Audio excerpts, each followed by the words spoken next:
Can I just get a mortgage for this? Is one of the most common questions about buying a cheap Japanese house, and the honest answer is not a simple yes or no.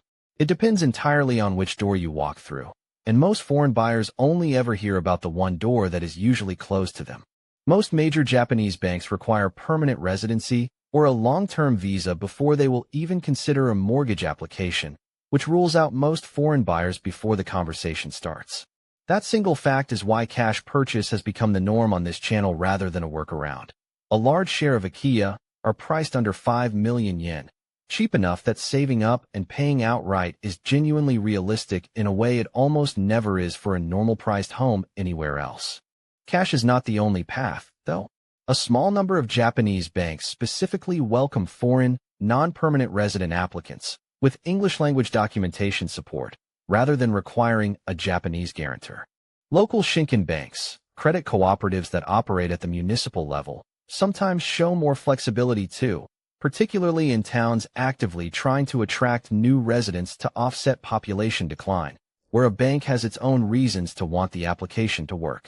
On the international side, a handful of overseas banks offer financing for Japanese property to non-residents entirely from outside the country, though usually aimed at larger investment purchases, with minimum loan sizes well above what a typical cheap Akiya would ever need.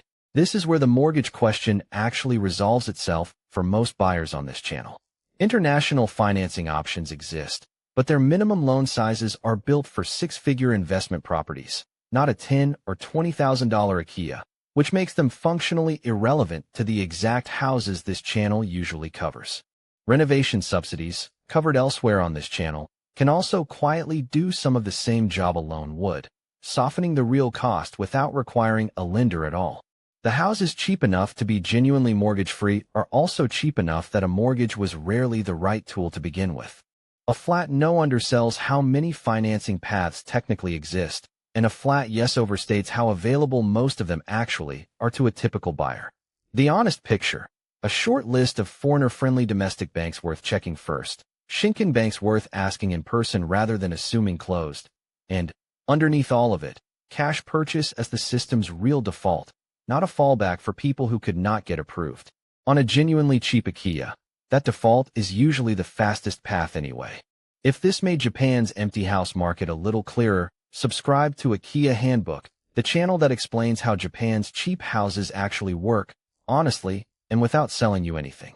There is also a free guide waiting in the description, the Akiya Buyer's Starter Guide, How to Buy a Cheap House in Japan Without Getting Burned.